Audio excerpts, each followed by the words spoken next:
Histoire demandée par Stéphane, issue des mythes nordiques. Le loup Fenrir.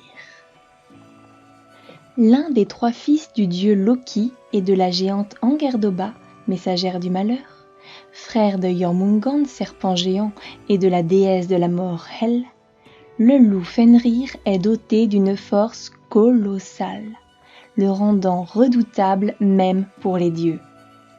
Avec la géante Larvindia, il a 2 enfants, les loups Skull et Hati. Skull poursuit Sol, la conductrice du char du soleil, et Hati poursuit Mani, le conducteur du char de la lune.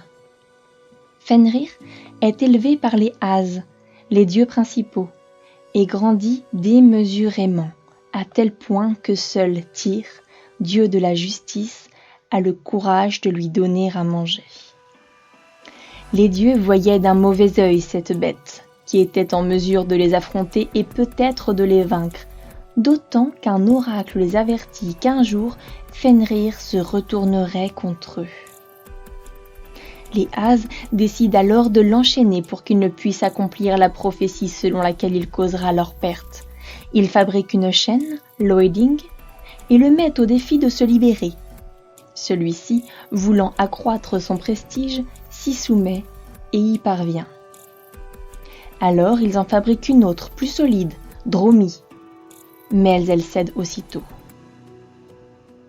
Craignant de ne pouvoir l'emprisonner, les As envoient un messager chez les elfes sombres pour fabriquer un lien magique, Gleipnir, fait par des ingrédients qui depuis n'existent plus.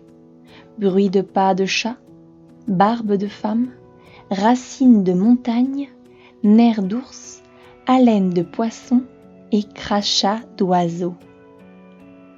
Le lien a alors l'aspect d'un ruban de soie. Cependant, il n'était pas facile d'attirer Fenrir, d'autant que la créature se méfiait désormais. Les dieux organisèrent un défi dans lequel ils devaient tenter de rompre le ruban. Tous tentèrent et échouèrent, et ils proposèrent à Fenrir d'essayer. Le loup refusa dans un premier temps, puis finit par accepter de peur de passer pour un lâche. Cependant, il imposa une condition.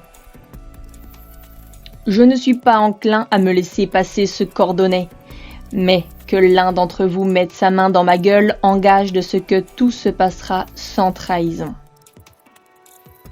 Seul Tyr a le courage d'accepter la proposition et il s'exécute. Fenrir attaché se démène, mais plus il essaye de se libérer, plus le lacet se raidit. Le loup ne se laissa pas faire et comme il l'avait annoncé, s'il tentait de le piéger, il broya la main de Tyr. Tous les As éclatent de rire, sauf Tyr, qui venait de perdre sa main. Les dieux attachent les liens au sol tandis que Fenrir se débat et tente de les mordre. Pour finir, Odin lui plaça une épée dans la gueule, la garde reposant sur la mâchoire inférieure et la pointe à l'opposé.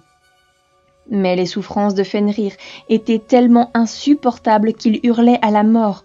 Le roi des dieux, Odin, proposa de l'emprisonner pour ne pas souiller le monde de son sang, ce qu'approuva l'ensemble du conseil des dieux. Pour faire cesser ces cris qui l'énervaient, Odin enfonça Gleipnir au plus profond de la terre, avec Fenrir. Depuis, le loup ne cesse de rugir, et de la bave s'écoule de ses mâchoires, formant les fleuves Van, espoir, et Vil, volonté. Loki dit « Tais-toi, Fenrir, jamais tu n'as su rétablir la paix entre 2 opposants. Ta dextre, je la mentionnerai, celle que t'arracha Fenrir. » Tyr dit « S'il me manque une main, à toi manque Fenrir. Malheur nous angoisse tous deux.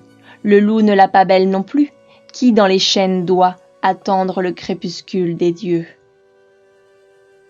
Le mythe dit qu'un jour Fenrir parviendrait à se libérer de ses chaînes.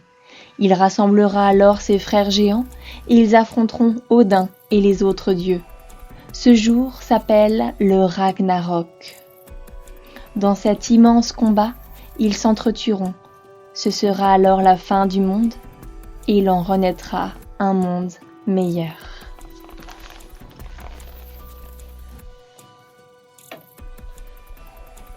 Merci Stéphane.